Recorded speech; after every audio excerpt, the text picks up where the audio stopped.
If you are manifesting a soulmate, this video found you for a reason. I have a message and guidance for you on your true love journey.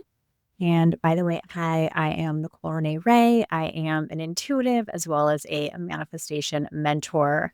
And I also manifested my soulmate husband. We've been together for over 10 years now. Went through a very conscious journey of manifesting him and calling him into my life. So I'm bringing that energy to you here. Okay. So the first card that I have here is share your voice, come out of the cave, persecution and expression. And this is a couple of different things. And you, of course, will find take what resonates with you. Spirit is going to bring to you the messages that you need. You will feel, you will know in your heart what is meant for you. Take those in. If it doesn't resonate, come back to it or let it go, or maybe later on it'll make sense. So trust yourself. I trust you. Share your voice. So in the context of soulmate manifestation, what this could very easily mean is simply you speaking what it is that you desire, learning the communication skills inside of romantic relationship. That could be you learning to speak what it is that you want, speak and converse and ask for what it is that you need. That could be a very empowering thing for you in all of your relationships. So this really is about speaking up. And also if you were in a past relationship, whether it was your familial or whether it was, just a previous relationship where you felt like your voice was suppressed or crushed or not listened to, do the healing that there is to do around that. Our heart chakra is beneath our throat chakra. And so the heart is truly the base and the foundation of our voice and our truth. And so if your heart needs to be healed, allow yourself the time and space to do some healing heart work, some compassionate self-forgiveness, some self-love realignment to rebuild that foundation and that self-trust so that your throat chakra has that ability to speak and express. And I think this also really speaks to speaking to the creation of this relationship that you want. Your words are powerful. Your words create your world. And so noticing what is coming out of your mouth when you talk about relationships, when you talk about this future relationship, and even when you talk about your past relationships, have those words be words that are of peace, of completion, of creation. Release the need to badmouth or speak negativity because you really are creating the space of the new relationship to come in. This next card from this beautiful deck is perseverance and also the stone turquoise, earth element. Lots coming through around this. So first of all, perseverance. If you've been at this for a while, or if you've been questioning why you're single or when is this person going to come in, just know that, and certainly I was there, know that it's okay to persevere at this goal. It is a worthwhile desire to have a beautiful divine partnership, to have a healthy partnership. And to persevere for a worthwhile goal is a beautiful thing to do.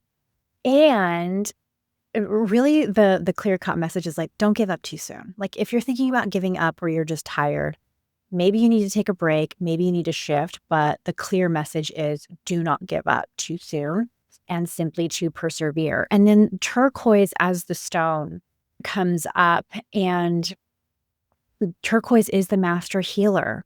So I feel like, in this reading, there's now two cards that have pointed to some sort of healing.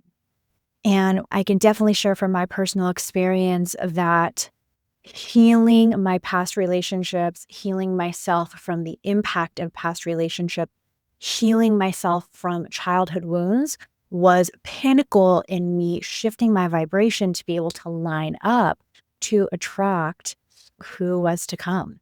And so this master healer stone is coming up. And of course, we are humans or spiritual beings having a human experience. So as you evolve, right, there, as you live, there will be more healing to come, which is okay. As we shed, as we move into new identities, we release the old, we grieve. That's part of the healing process.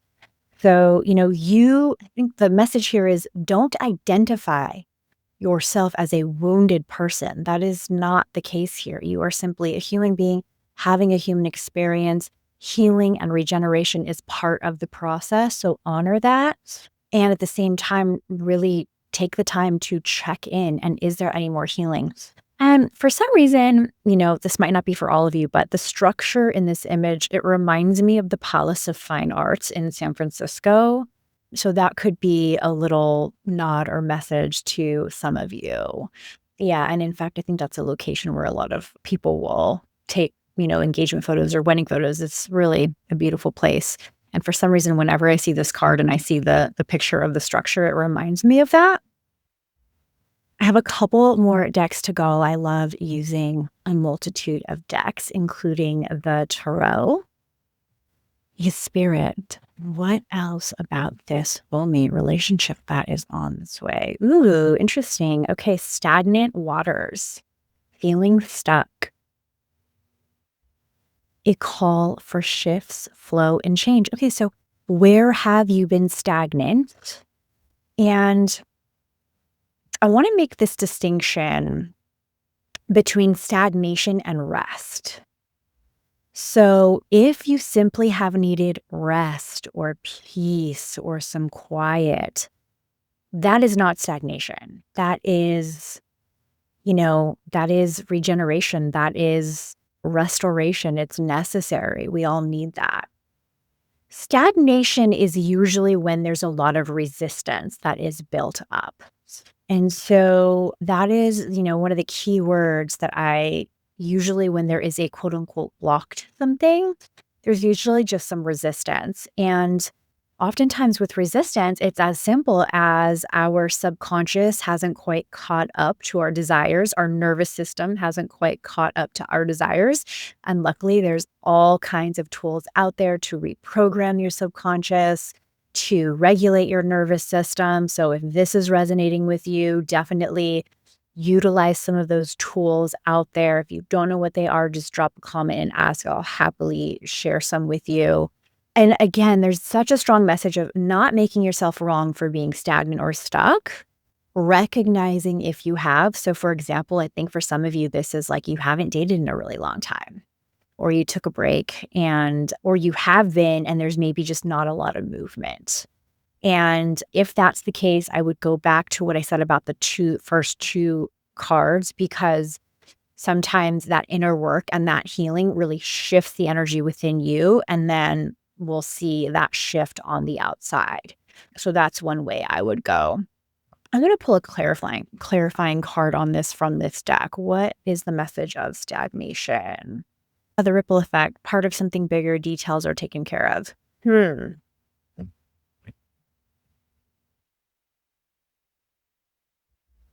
Yeah. So first of all, what I see happening is I see you coming out of the stagnation in some type of ignition, healing work, new way of thinking, meeting somebody new, and something in that shift causes a ripple effect, or even helps you to understand the bigger picture of your purpose, the bigger picture in what is meant for you to learn and experience in this manifestation journey. But ultimately, the details are taken care of. So I really think that part of the shift here is about leaning into your higher power,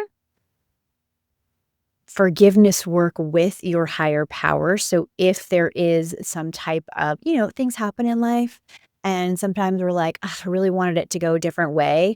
And we'll build up resentment towards the universe. We'll build up resentment towards life. We'll build up resentment towards ourselves. And letting that go and reigniting our connection and receiving that divine love from our creator definitely causes that ripple effect, and also brings in that sense of it's all being taken care of. So I absolutely love that. And I got one more here for you. Let's see what she said. Look at this. The Two of Swords. Yeah. So in the Two of Swords, so I always point out when I see these beautiful images of the moons, paying attention to the moon cycles. We have a full moon in the depiction in the background, but then we've also got the little new moon tattooed on her back. That could be learning to set your intention at the new moon, receiving the fulfillment of that at the full moon. And, astrologically, or you may not know that, like if you have a new moon in a certain sign, so new moon in Leo and new moon in Aquarius, 6 months later, you'll have the corresponding full moon. When you're setting your intentions for manifestation, the new moons, the few days after, are really, really powerful. And then paying attention to what the full moon 6 months when that is. Usually when there is a full moon, I will check back to the 6 months previous and just remember and recall, like, what was I conjuring up at that time? What was I intending for? What was going on in my life? So I definitely feel like there's a message there for those of you that follow moon cycles, or maybe this is an ignition or a nudge to start following those. And the Two of Swords, listen, there's a few different messages coming through this card. Some of you, it may very well be that you have a decision to make between two partners, between two potential partners. It happens. It's totally okay. My sense here is to just take your time. There's no need to rush. If somebody is pressuring you or giving you an ultimatum and you don't feel aligned with that, then I would let that rest. Okay. The other thing is this really could be between two identities.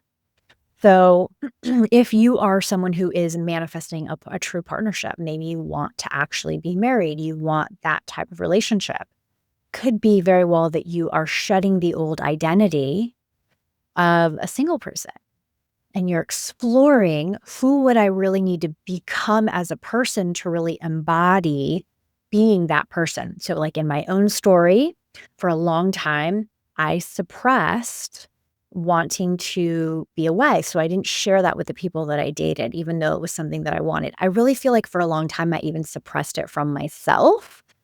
And I really just thought deep down that like, well, the person will just fall in love with me and then they'll just, give me what I want, which is marriage. Instead of actually getting to know the person, being upfront of what I wanted, aligning with people that wanted what I wanted, right? And then move forward that way. It's a much more functional and actually got me what I wanted a lot faster. So if this is resonating with you as a shift to make, I highly recommend it.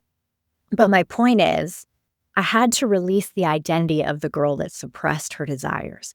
I had to release the identity of the girl, of the single girl. And if this was just part of my journey, part of my growth, and part of the evolution that was on offer in the manifestation for him to come in. And I really prepared myself for what kind of wife do I want to be?